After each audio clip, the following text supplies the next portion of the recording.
Hello বন্ধুরা, সবাই কেমন আছে? আশা করি সবাই খুব ভালো আছে। আর আমি তো ভালোই আছি। দেখো, কাতলা মাছের পেটি নিয়ে এসে আজকে কাতলা মাছের পেটিটা না একটু অন্যরকম রান্না করে খাবো।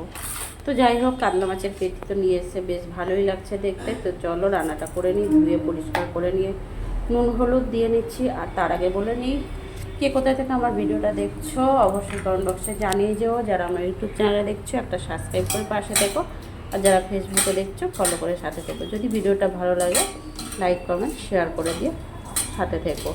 তো চলো রান্নাটা পুরোটা দেখো, কেউ স্কিপ করে চলে যেও না। আর যারা যারা আমার পুরো ভিডিওটা দেখবে তাদেরকে মন থেকে বলছি অনেক অনেক ধন্যবাদ। আর যারা পুরো ভিডিওটা দেখবে না তাদেরকে কিন্তু আমি খুব খুব রাগ করবো, ঠিক আছে? তো যাই হোক, রান্নাটা এদিকে বসিয়ে দিয়েছি। আর এদিকে দেখো কত পড়েছে, এক গামলা বাসন মেজে নিয়েছি, আরও এক গামলা বাসন মাজবো। এদিকে রান্নাটা বসিয়ে দিয়ে আর আমি রান্নাটা বাসনগুলো মেজে নেবো, জানো তো। তো চলো, কড়াই তেল গরম হয়ে গেছে, এবার মাছগুলোকে ভেজে নেওয়ার পালা।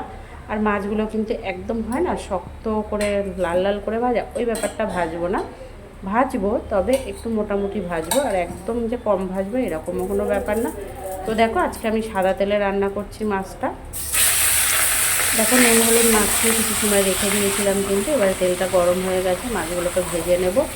আরও একটা কথা বলি বন্ধুরা, তোমরা কে কোথা থেকে ভিডিও দেখছি কমেন্ট বক্সে জানিও। আর জানো তো, আমার পুরো ড্যাশবোর্ডটা না লাল হয়ে গেছে। জানি না, প্রায় 2 মাসের কাছাকাছি হয়ে গেল ড্যাশবোর্ড লাল হয়ে গেছে। সবুজের হচ্ছে না। আমি তো সবার ভিডিও দেখি, লাইক কমেন্ট করি, তাও জানি না কেন এরকম হচ্ছে। আর কতদিন কাজ এইভাবে করতে হবে একটু আমাকে কমেন্ট বক্সে কেউ জেনে থাকলে বলে দিও, ঠিক আছে?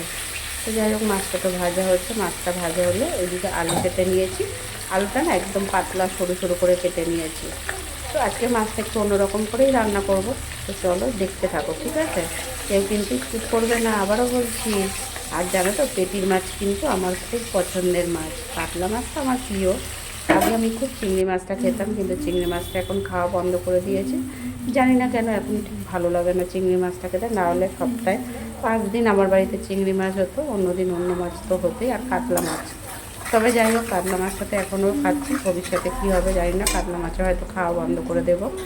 তো এখন মাছগুলো মাছগুলো ভেজে তুলে নিয়ে পেঁয়াজগুলো একটু লাল লাল করে ভেজে আলুগুলোকে দিয়ে দিচ্ছি। পরিমাণ মতো নুনও দিয়ে দেবো। দিয়ে এবারে নুন, আলু, পেঁয়াজ দিয়ে বেশ কড়াতে লাল লাল করে আগে ভেজে নেবো, যাতে আলুটা সিদ্ধ হয়ে যায় ঠিকঠাক করে। সেইভাবেই আলুটা কিন্তু ভাজতে হবে। আর এদিকে দেখতে হবে পেঁয়াজটা যেন না পুড়ে যায়, সেইভাবেই বারে বারে একটু তোমার পরপর নাড়াচাড়া দিতে হবে। তো যাই হোক, দেখো এবারে ভালো করে ভেজে নেব।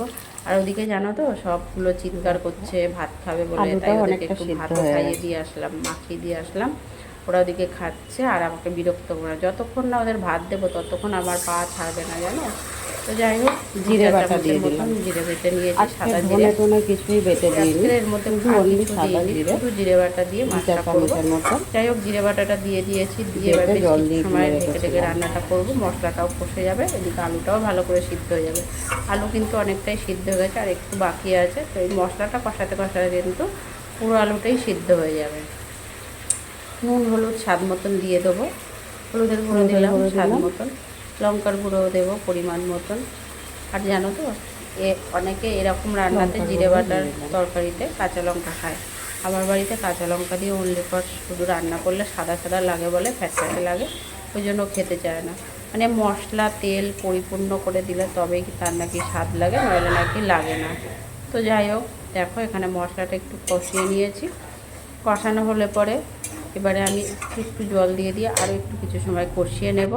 কষিয়ে নেওয়ার পর ঝোল দিয়ে দিয়েছি। এবার ঝোলটা দেখো ভালো করে ফুটে হয়েছে। ততক্ষণ সময় ওদিকে বাসনগুলো আমি মেজে আসলাম।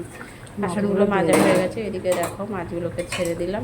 এবার ফুটে উঠলে আরও কিছু সময় ফুটাবো, বেশ 2 থেকে 3 মিনিট। আবার জানো তো, বেশি ফুটালে কিন্তু ভালো লাগবে না। তো কিছু সময় ফুটিয়ে তারপর নামিয়ে নেব। আবারও বলছি, কে কোথা থেকে ভিডিও দেখছো কমেন্ট বক্সে জানিয়ে যেও। আর সবাই সবার সাথে থাকতে হবে, পাশে থাকতে হবে, তবেই কিন্তু অনেক দূর অবধি এগিয়ে যেতে হবে। এটাই কিন্তু ফেসবুকের নিয়ম। ফেসবুকের গাইডলাইন মেনে যদি কাজ করো তবে অনেক দূর অবধি এগোতে পারবে। সেটা তুমিও জানো, আমিও জানি, আমরা যারা কন্টেন্ট ক্রিয়েটার, তাই না?